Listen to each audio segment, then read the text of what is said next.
There's something sacred about early mornings after 60. The silence is different. It doesn't feel empty. It feels open, like the world is pausing, just for you, before it gets loud again. But for many, this quiet is not peaceful. It's heavy. The stomach stirs with discomfort. The breath feels shallow. The mind takes longer to boot up. You're awake, but not really present yet. And so, the day begins, not with energy, but with effort. One gentle start for a happier gut. You don't always notice when digestion starts going silent. It's not pain, not illness, just a quiet heaviness in your belly. The kind that makes breakfast feel more like an obligation than a joy. That's how it was for Judith, a 67-year-old former teacher I met at a wellness group. She said, "I used to love mornings, but after retirement, I'd wake up and just feel swollen before I even ate." She didn't change her diet. She didn't take supplements. What changed everything for her was one simple act of kindness. Each morning, before coffee, before conversation, she boiled a small kettle, poured the warm water into her favorite cup, the one with sunflowers on it, and she'd add a thin slice of lemon, nothing more. Then she'd sit by the window, hold the cup in both hands, and take 5 slow sips before saying a word. "It's like I'm letting my body know I'm on its side," she said, and slowly things shifted. The bloating lightened. Her appetite came back. She stopped skipping breakfast. There's science behind this softness. Warm water helps stimulate peristalsis, the gentle muscle wave that moves food through your intestines. It rehydrates tissues that dry out overnight. And when sipped slowly, it activates the parasympathetic nervous system, your body's rest and digest mode. The lemon? It gives your liver a tiny nudge, encouraging bile flow and early digestive enzyme release, which means your gut is more prepared for what comes next. But more powerful than any molecule was the ritual itself, because Judith wasn't just hydrating, she was reconnecting with her breath, with her intention, with the quiet needs of a body that had been whispering for attention. "I realized," she told me once, "that I had been trying to power through my gut instead of partnering with it. That one cup, warm, unhurried, became her way of saying, 'I'm ready to meet the day, and I'm ready to meet myself.'" 2. The surprising brain-gut connection.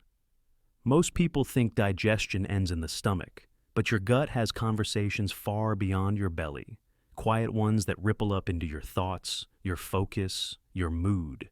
Inside your digestive tract live trillions of tiny organisms, bacteria, fungi, even viruses, all working like an underground orchestra.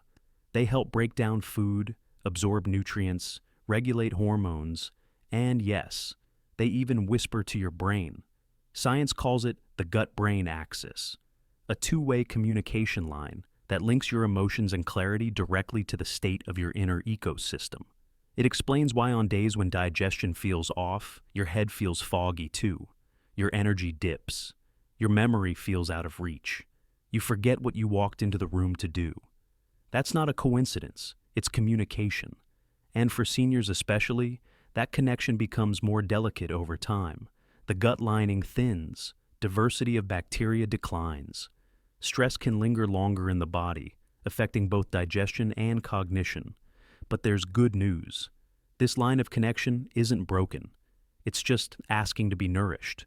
One of the gentlest ways? Fermented foods. A spoonful of yogurt with live cultures, a sip of kefir, a small serving of sauerkraut or kimchi. Even a bit of miso stirred into warm water like a morning broth. These aren't superfoods, they're companions. Each one feeds the friendly microbes that keep your gut in harmony. And in return, those microbes send better signals to your brain. There was a man in his early 70s in our community group, Mr. Hartley. He always came in with notepads full of crossword puzzles. One day he said to me, smiling, "I used to blame old age for my brain fog, but it wasn't that. It was my gut being lonely." He had started taking yogurt every morning, nothing fancy, just a simple spoonful before breakfast. After 2 weeks, he felt his digestion settle. After a month, he said the words on the crossword grid began arriving faster again. You don't need to change everything. Just begin with one small bite, one friendly food. It's not just for your belly, it's for the conversations your body wants to have again, clearly, calmly, and kindly. 3. Hydration and movement to reset. Body plus mind. Some mornings, the mind wakes up before the body does. Other mornings, it's the opposite. Your limbs stir, but the thoughts arrive slow and thick, like fog in an empty street. But no matter the sequence, there's one thing your body is always craving when it rises: water. Not coffee, not juice, just simple, clean hydration, delivered not in a rush, but with awareness. Lillian, an 82-year-old woman I met through our channel, said she keeps a glass of water on her nightstand, right beside her alarm clock. "I don't even sit up fully," she said. "I sip while I'm still half dreaming. It feels like I'm watering the roots before asking the tree to grow." And she's not wrong. Your brain is made of nearly 75% water. Your digestive tract functions like a quiet river, absorbing, transporting, cleansing. But a river doesn't flow when it's dry. And overnight, your body slowly dehydrates. Just 1 cup of water in the first 15 minutes after waking can help lubricate your joints, stimulate your intestines, and improve mental clarity for the rest of the morning. But hydration is only half of the whisper. The other half is movement, not exercise, not pressure, but motion, soft, circular, gentle enough to carry you back into rhythm with yourself. Lillian told me she walks barefoot through her hallway each morning, 5 laps, slow as honey. She waves her arms in slow circles, opens her chest, lifts her heels, breathes deeper with every pass. And in those few minutes, her circulation improves, her digestion activates, and her mind, the one that used to feel clogged before noon, begins to clear itself. Science agrees with what her body already knows. Studies show that 5 to 10 minutes of low-intensity movement after waking enhances blood flow to the digestive organs, stimulates bowel regularity, and primes cognitive pathways for sharper thinking throughout the day. But she never called it biohacking or a protocol. She just called it coming home. Because the truth is, you don't need more effort in the morning. You need more kindness.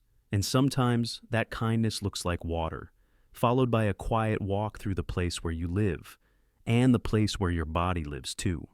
There's a quiet kind of power in how we begin the day. It doesn't shout, it doesn't demand, but it shapes everything. Ruth, a retired nurse I once met, told me something I've never forgotten.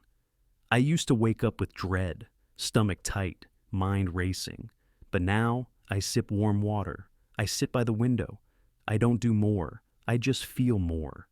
And over time, her grandchildren began to notice. Not because she taught them, but because they saw her, moving slower, breathing deeper, choosing stillness instead of speed. That's the kind of legacy that doesn't need words. A morning lived gently becomes a memory someone else might carry later. Maybe not the water or the yogurt or the walk, but the spirit behind it.